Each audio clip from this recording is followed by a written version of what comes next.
The Bible tells us that we should not lean on our own understanding, and that we should trust in God, put our trust in God, and He'll direct our path.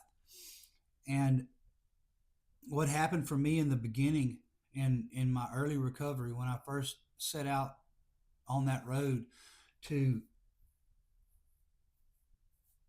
I guess, get sober, I think my outlook, or my idea of what I wanted in my life was a little bit different than what a lot of people have. A lot of people, when they're in active addiction and they're using, and their life is in complete disarray and just destroyed, that they think the solution to their problem is getting sober. Man, if I can just get sober, if I can just get sober, everything will be better. And and that's normal to think that way, but that that is placing that's placing all of the negative things that you're going through in your life, everything that you're losing, everything that is destructive. Uh, it places all of that on drug use, and it's saying that the only reason why I'm having all these problems in my life is because I'm using drugs. And so many people set out from the beginning to just get sober. And while that is a absolute first step, it can't become the step. It can't become the goal. It can't become what our end game is. And in the very beginning, when I was in active addiction and I was desperate to get out, desperate to have a new life, or desperate to have the life that I see so many other people around me having, where they're happy and they're full of joy and their life is going good and they're successful. And uh, uh, whenever I was in that place and I got desperate and I wanted that, I was fortunate to have, I guess it was God that placed the thought process in my mind of, I didn't see it as I just want to get sober. I saw it as, I don't want to be an addict anymore. I want to not have any effects of addiction controlling my life anymore. I want to be a new person. I want to be a new creation. And and so I had two options in the beginning.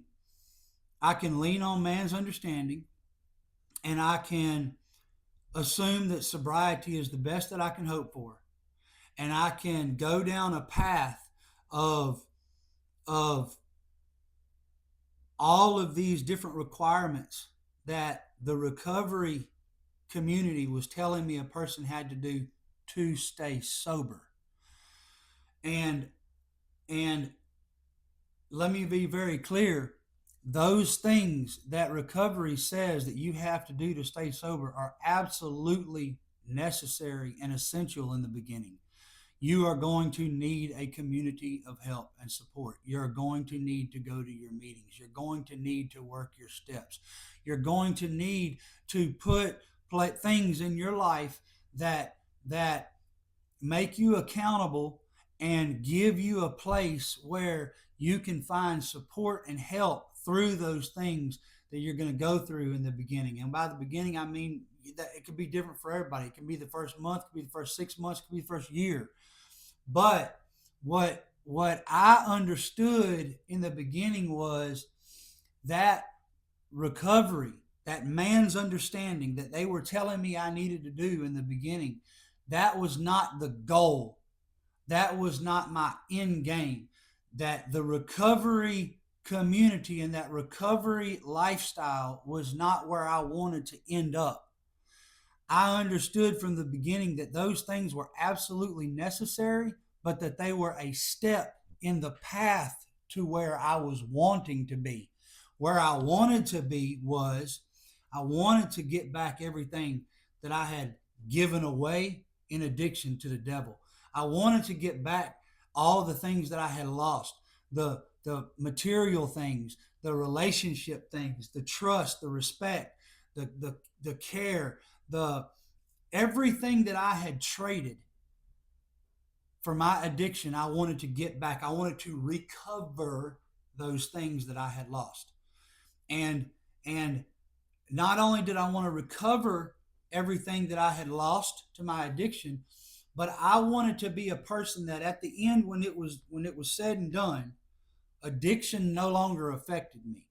I no longer had urges, cravings, intense desire. I had been through all the negative things that happen to you when you first quit using drugs and whatever. And the definition of addiction did not apply to me anymore. I wanted to be at a place that I had recovered everything that I had lost, and I was no longer affected by a desire to use drugs. I never thought about it.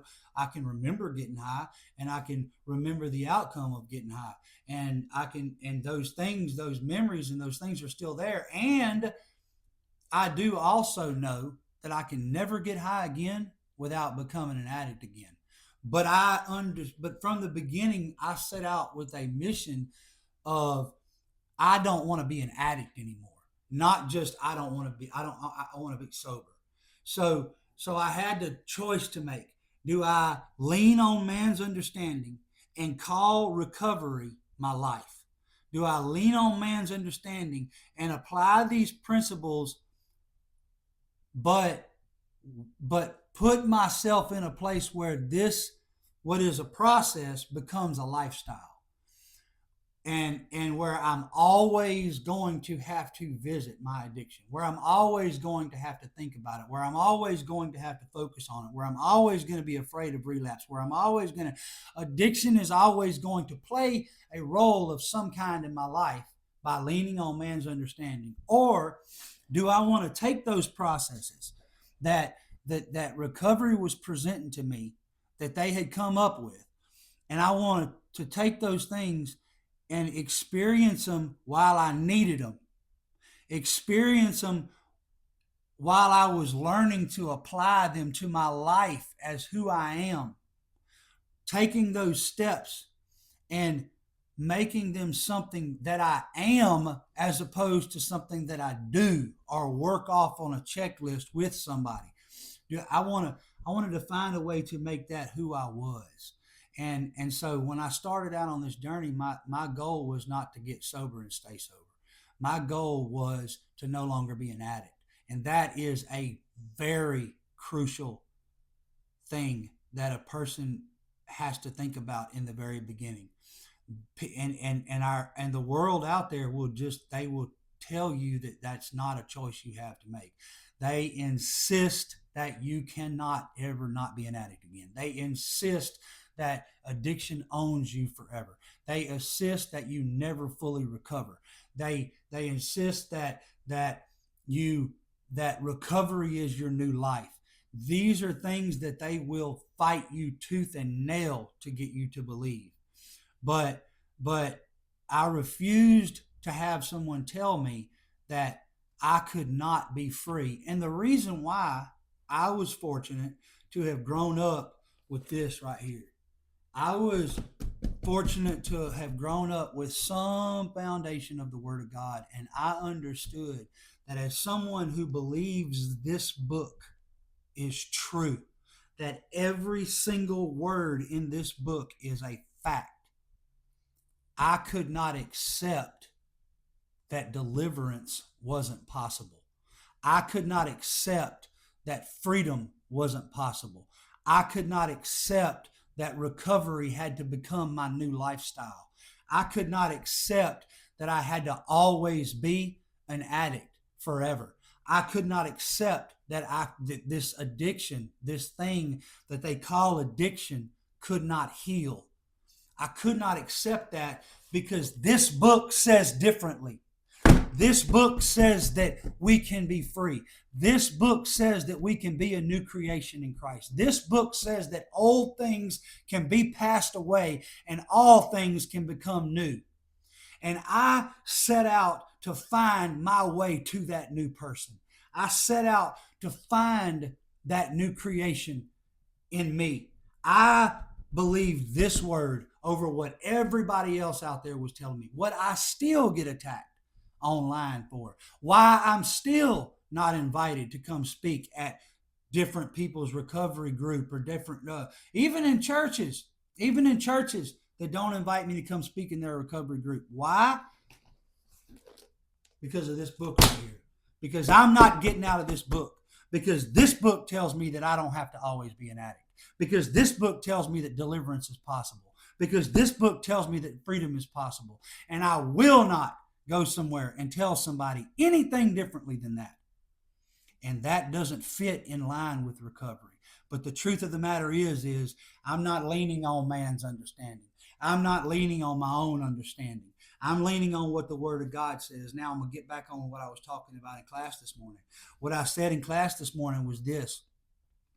I had those two options in the beginning. Do I want to lean on my understanding? Do I want to lean on man's understanding? And incorporate this lifestyle of recovery into my life forever, for the rest of my life, to where I'm somebody that 27 years from now is standing up in a group, have left their family at home on a random night, a couple nights a week, whatever, and has walked away from the life that I'm living to go sit down in a meeting and say, hi, my name is so-and-so, and I'm sober for 27 years and I'm an addict. Did I want to go down that path, or did I want to lean onto his understanding? And did I want to have a life that was fresh and a life that was new? So I said, well, I want the latter. I want the one where I have a new life. I want the one where I fully recover everything I ever lost, and where I'm a new creation, and where addiction no longer has any kind of nothing in my life. And I said, I want the latter. So how do I make that possible? And so I started looking at all this stuff in the recovery model, and all these things that they said I would have to do forever, and all these steps that I would always have to work, and all this kind of stuff. And I said, what, this is so much burden. This, man, I got to keep up with all these steps. Every time I'm going through something, I got to call somebody and I got to say, I need to work this step with you. I need to work that step with you. I got to always be doing this work, and I ain't that smart. I'm not that good. I'm not that dedicated. I'm not that committed. I was an addict at the time. I knew that was a recipe for disaster for me. And on top of that, it was hopeless. It was such a hopeless place that for me. So I said, how can I do all of this stuff successfully by just doing one thing? How can I do all that? And so in the very beginning, what I decided was, I'm going to make a commitment today that everything I do for the rest of my life, in action or in word, in deed, whatever, I am going to do only if it pleases God. I made up my mind right then and there that if I simply make the commitment that I'm going to do my dead level best to please God, or to at least make the best attempt I can to please God in everything I do from that point forward, that if I was successful doing that, it would fix everything else. And fortunately, I was right. I live my life and I fail more times than I succeed, because He is so holy and I am so not holy. But I strive every single day to please God in everything I do. It doesn't matter whether I'm mowing grass. I mow grass like I'm mowing God's grass. It don't matter if I'm building something. It doesn't matter if I'm speaking or preaching. It doesn't matter if I'm teaching. It doesn't matter if I'm having a conversation with my wife. It doesn't matter if it's with my family. It doesn't matter what I do. Everything I do, I ask myself, is this going to please God? And when I did that, and I made that commitment in my life, and I made that one change, one step, it fixed everything else. Because now, all those other 12 steps, making a personal inventory, I know I got to do that because that pleases God. I know I got to look at myself, look at myself in the mirror and see what's wrong with me, pray about it and talk to God about it and ask God, cleanse my heart, purify my heart, show me, reveal to me the things that I need to fix about myself.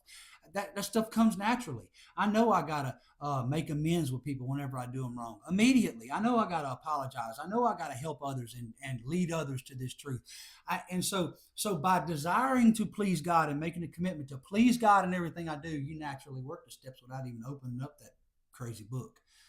The thing is by deciding that you're going to please God in everything you do, you will repair everything else in your life, and it will change all the behaviors in your life that were actually the things that were causing you all the problems in your life.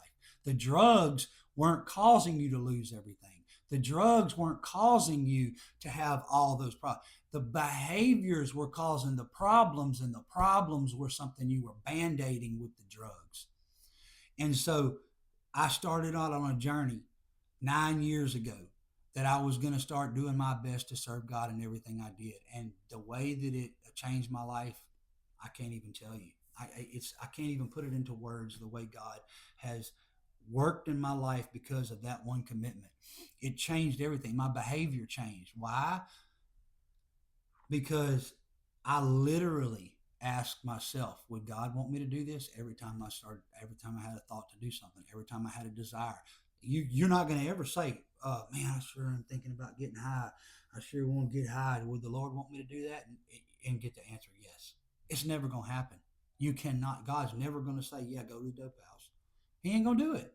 So what's happening is when you make that commitment to just just please God in everything you do, you're going to naturally stop doing all the things that were unpleasing to Him. And those were the things where your problems came from. Those were the things that were destroying your life. And it simplified, not only did it simplify recovery for me, it made recovery something that I could process through and then graduate from, because it positioned me and it positioned my life to in a place where addiction became something that I could give to God and He could take away. And it became something where my will and my works and my understanding weren't required to produce the best effect possible, which is to stay sober. By deciding that I was going to live for God and I was going to please God in everything that I do, now my results have Him involved in them. And that's where freedom is. That's where deliverance is. Recovery is a step. It is a process. It is not a goal. It is not an end game. It is not the rest of your life. Does not have to become who you are.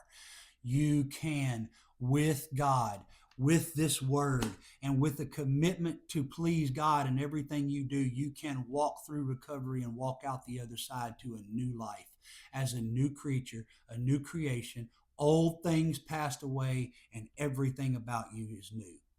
Good luck. I know you can do it. You just have to have the faith that God can do what this book says it can, and not listen to what everybody else tells you have to do.